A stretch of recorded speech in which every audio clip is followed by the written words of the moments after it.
Okay, so this is a 26-year-old prima gravida who was sent to us in, I want to say 28 or so weeks for abnormal four-chamber view. No really additional characterization by the referring MD, which is fine because really it's a good idea to start from scratch anyway. What you can see on this four-chamber view is a fairly normal size heart with an appropriate cardiac axis of approximately 45 degrees, but you can immediately see that there's some discordancy or disproportion in the appearance of both ventricles, which typically look fairly symmetrical throughout gestation. So here anteriorly we have a much smaller, shorter right ventricle with some poor contractility, not great function, and a larger, normally functioning left ventricle posteriorly. A little bit more coned down, you see the exact same picture, but if you pay attention to the tricuspid valve, it's quite a bit smaller than the mitral valve, and also you see fairly poor excursion of the valve leaflets. So not a lot going into the right ventricle as far as valve excursion and opening. Coming up into the three-vessel view, however, you get what looks like fairly normal appearing three-vessel view. If you pay attention to vessel size going across the chest from left to right, the PA is always going to be a little bit larger at any gestational age than the aorta, and the superior vena cava should be smaller. So that's really the arrangement we have here, sort of normal, pretty voluptuous looking PA, aorta, and superior vena cava. Even the branch PAs looked really normal. So here's the main pulmonary artery. Again, remember the RPA will turn backwards here behind the aorta and the SVC. The LPA shoots a little bit more straight back and squiggly, but really nice, normal, patent branch pulmonary arteries.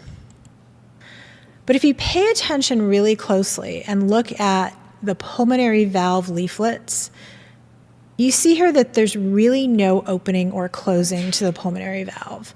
The leaflets are seen throughout the cardiac cycle, so semilunar valves should disappear at points throughout the cardiac cycle associated with systole. Here, not only do we see no movement of the valves, you can see that they're more echogenic, they're seen throughout the cardiac cycle and fairly fixed in their position.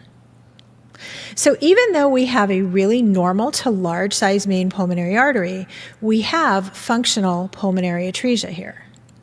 This is confirmed in the three-vessel view, similar to what you've heard from many people today, where we have anterograde flow. What you're getting here is sort of the transverse aortic arch, but retrograde flow in the main pulmonary artery. So what happens in the case of semilunar valvar atresias, either literal or functional, is that if you're going to get flow through that arch, the only way it's going to happen is by retrograde perfusion through the ductus.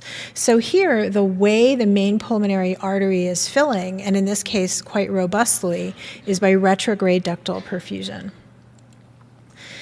Now, having an atretic pulmonary valve or a functional right ventricular outflow tract obstruction is going to give you a very hypertrophic, muscle-bound small ventricle because the ventricle is really contracting against an obstruction.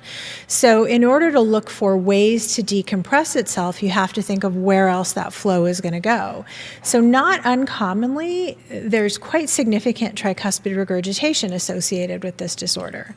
So here you can see this is the small, tiny little patency of an otherwise pretty abnormal tricuspid valve with a significant regurgitant jet.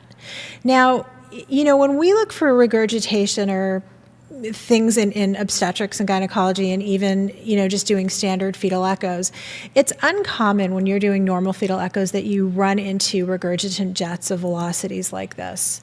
And because of really the physics of the difference between pulse wave Doppler and continuous wave Doppler, you would never be able to accurately measure the magnitude of tricuspid regurgitation or gradient if you were using pulse wave Doppler. So in this case here, what I've shown is is I've used, this is earlier in gestation, we have a tricuspid valve regurgitation jet of over 225 centimeters per second. A little bit later in pregnancy, over 460. So really, again, a good, if you have a situation like this and you run into a situation where you say, I don't have the ability to measure the peak velocity because I can't increase the PRF enough on my system to figure it out, that's where you might want to switch to continuous wave Doppler. So here, looking at sort of a more oblique LVOT view, you can see we have a pretty large left ventricular outflow tract, which turns back to retrograde perfuse a really generous ductal arch. So this is where we're getting our flow into the main pulmonary artery, is almost this kind of circular perfusion backwards through the ductus into the main PA. And again, going back to look at those images of the tricuspid regurgitation, this has been pointed out at other points in the conference, but you get the impression that there's a little bit of flow here in the right ventricle around the surface of the heart that maybe isn't typical, maybe isn't something that you encounter. When you see it, it's really, I think the first inclination of people is to think it's maybe just movement back and forth in a small pleural or pericardial effusion. But I think you can see it's not really technically in the pericardial space. It's running over the surface of the myocardium.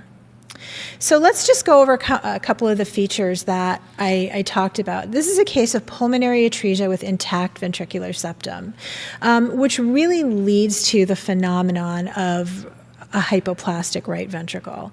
Typically, it's pulmonary atresia of the membranous type with complete fusion of valve commissures, and typically a normally developed infundibulum or the area below the valve that leads up to it. Occasionally, you'll see muscular atresia with a distorted RVOT, but most commonly it affects the valve alone. As we saw in this case, the RV cavity is usually hypoplastic with a thickened myocardium, and that's from trying to contract against an obstruction. Depending on the point in gestation that you see this, it can range from almost normal size with markedly reduced contractility to typically evolving towards severe hypoplasia. The tricuspid valve also is dysplastic with a narrow annulus and abnormal leaflet excursion, which I think we saw pretty well in these pictures. The RV itself becomes progressively thickened with gestational age, and occasionally you'll see hypertrophy of the ventricular septum that will cause it to bulge into the left ventricle and cause actually almost subaortic LVOT obstruction.